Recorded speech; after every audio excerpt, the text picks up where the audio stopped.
Cold weather has arrived in Sioux Falls, the St. John's Bible comes to USF, and we take a look at gender issues. All this and more coming up next on College Week.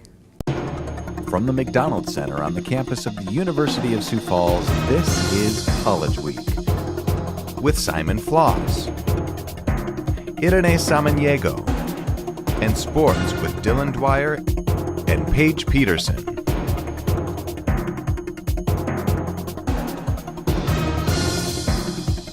Good morning, I'm Irene Samaniego. And I'm Simon Floss. Thanks for joining us.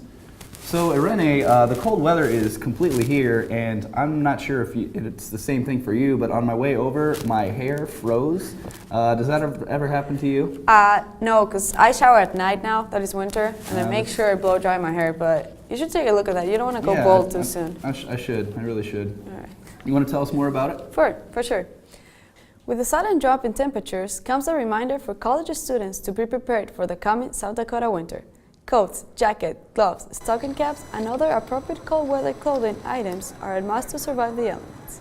The students should also remember to allow for the extra time it takes to start cars, scrape window shields, and drive carefully. However, that doesn't mean there aren't still fun and games to be had with the changing of the seasons. College Week staff caught up with the University of Sioux Falls juniors, Kristen Vanderpool, to hear what she's most looking forward to in the coming months. Probably list a few: hot chocolate, Christmas movie, a warm blanket. I really want to go sledding, like behind a snowmobile or something like that. Snowball fight, and probably make a snowman. I would say those are on my list this Christmas. The St. John's Bible will be on campus for a few weeks. Christine Reiner has more on the story. USF has had the opportunity to host the St. John's Bible for the past year. The Bible is made up of several different books and contains 160 artworks. The purpose of the Bible was to integrate modern science and diversity into this ancient scripture. The Bible took over 15 years to complete with the help of 23 artists. This idea of what it is to exist just sort of leaps off the page and sort of unites all of us together in a harmony that I haven't seen before. The main focus of the St. John's Bible is, of course, Scripture, and so the beautifully calligraphied work is what draws us to the book, and then it's the illuminations that amplify what we see. For USF College Week, I'm Christine Reiner. USF Idol is coming to an end, with only one day left until the winner is chosen. The new Assistant Director of Activities, Nathan Hofer, started USF Idol this year with help from resident assistants Bryce Wildenauer. The judges consist of Corey Ross, Ashley Maturin, and a randomly selected student. The 8 competitors will find out this upcoming week who will be walking home with a $150 cash prize. With the final week coming up, the contestants are allowed to sing any song they please. This should bring a lot of more diversity in the songs after the first week's 90s theme and the week's 2 love song theme. And our own Simon Floss is actually part of the USF Idol. That I am. I believe, do you have a song prepared for us? I do, actually. I'm going to sing Just the Way You Are by Billy Joel. Do you think you're going to win it? There's a lot of good competition, so I'm just happy if I get any money at all. Do you think we can get like a preview or not? You got to come watch me. Okay. It's early, vocal cords strained. I mean, you know, the whole ordeal. We'll go to watch you then. Okay, absolutely. Next, we will hear people's opinion on how women are portrayed in the media.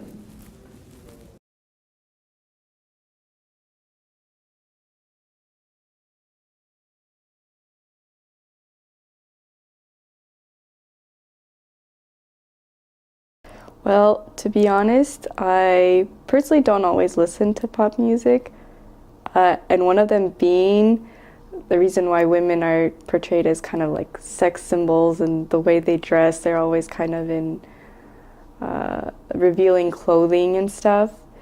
I feel like a lot of them have amazing voices, like a lot of them, like Beyonce, for example, I've heard she's kind of been an example of music, but I wish women would portray themselves more as the way they dress themselves. I would hope that they would want people to respect them that way.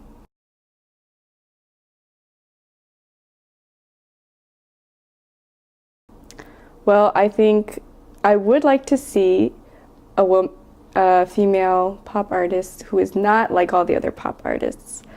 like their music is a little bit different, but they also dress differently. They're not like, I don't know, I always hear about like Taylor Swift and all those other artists, and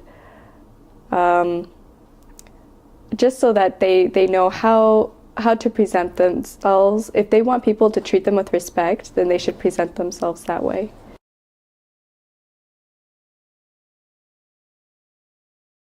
A lot of the rap artists tend to view women as kind of not in a good way, and I feel like a lot of them would have women just kind of a part of their song, like if there's a breakup or something. Sometimes I feel like there's women who praise, some male artists who praise women in their music, and some who degrade women in their music. So I could see it both ways. And here's Tanner Wangsness with this week's pop quiz question. Good luck! Hi, I'm Tanner Wangsness with this week's pop quiz question. This week we decided to give you some pop culture with the question. So, what year were the now famous Coca-Cola polar bears introduced? Was it A, 1979, B, 1983, C, 1987, or D, 1993?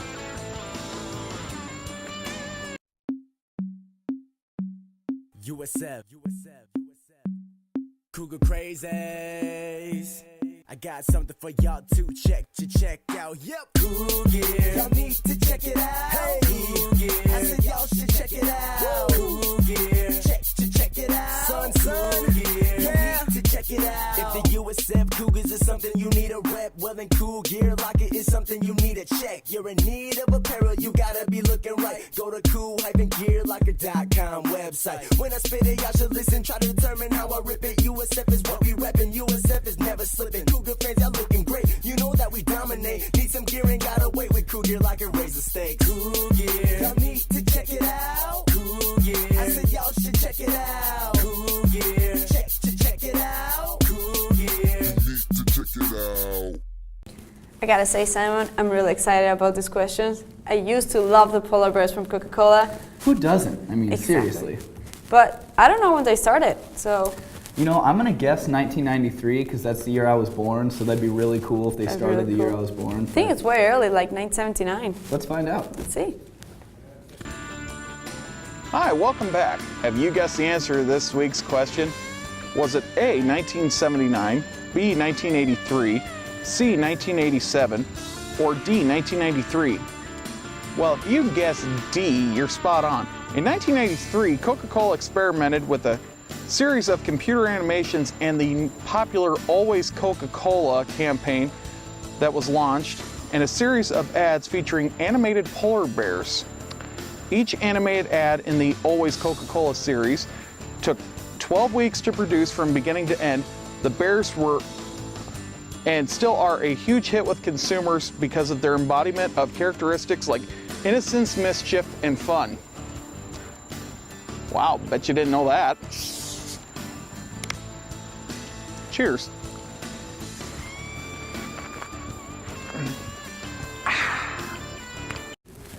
I got a pop quiz question right from Tanner Wangsness. Are you serious? I think that's a first. Oh, it is. It is. It's going to be an excellent day today. I can just feel it, you know. Well, coming out next is Java Talk with Jeb Cooper. Don't go anywhere. Welcome to Java Talk. My name's Jeb Cooper, and today we're going to be talking to Karina Spangler, a sophomore here at USF, about her relationship with Inga Orenbacher, a Holocaust survivor speaker who was here at USF just a couple weeks ago. Inga, thanks for being here, Karina. Tell us a little about your relationship with Inga. Inga Auerbacher is a friend of mine, and we met 7 years ago while she was speaking at a local library from Ohio, which is where I'm originally from. Okay. She was telling her story about how she survived the Holocaust and what camp she was in, and a little bit about her family life beforehand. She was selling books and signing them and offering pictures, and I was standing in line to get mine. When it was my turn, I knelt beside her, looked up at her, and said, "We're going to be friends." and was rather determined to stay in touch. And we started a pen pal relationship that we continue today. Okay, that's amazing. And so you talk every day, every couple of days? How often is it? Every few days, Okay. mostly through cards, letters, phone calls, Facebook, emails, anything. Very nice, very nice. And how old were you when you first met her? I was 13. 13, okay. So was it hearing her speak at such a young age, did that give you a bigger impact on the situation, do you think? I originally heard the word Holocaust when I was 10 years old, but I didn't know what it was, so I went to Google. And I saw images that really disturbed me, and I wanted to know more. When a 10-year-old skips 3 meals, Mom gets concerned. But she very wisely told me, you're mature, you're going to learn about it anyway, so just take care of yourself. And then when I found out that Inga was going to be speaking, I had to go. So I already knew what the Holocaust was and what had happened, but definitely hearing someone who'd been through it made a much bigger impact, I would say. Yeah. And coming from Ohio, how did you end up here at the University of Sioux Falls? Well, it's definitely a God thing. This was not my first choice. Okay. I got the acceptance letter, and I'm like, where in the world is Sioux Falls? I didn't even know how to say it. I was accepted to Hillsdale College in Michigan. Okay. I was rejected, and then I found out that I got accepted here, and there were scholarships, and there were internships and jobs, and it just all worked out, and I'm very glad to be here. Wonderful. And did you go to the speech while Inga was here at USF? Yes, I did. And could you kind of tell us a little bit about what she spoke on for the people who weren't able to make it? She spoke more of her life before the war and during. She was only 7 years old when she was sent to the camp. She was there until she was 10. The amazing part about her story is she's an only child, but both of her parents and herself went into the camp together and they came out together. And that usually doesn't happen. No. It didn't happen, I should say. Yeah. Okay. Well, that's great that they all made it out together. Mm-hmm. And do you have anything you think Inga would like the viewers to know? I know that she always talks about how her hope is that every child will grow up in peace without prejudice and hunger. So I think that's something that I would like to add. Yeah. Well, I think that's all the questions we have. Thanks for joining us today. No problem. Thank you. And next up, we have sports.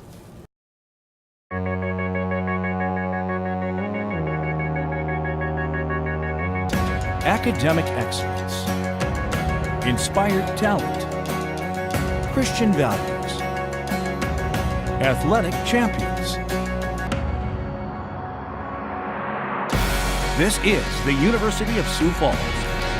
Proud to be with you the whole way.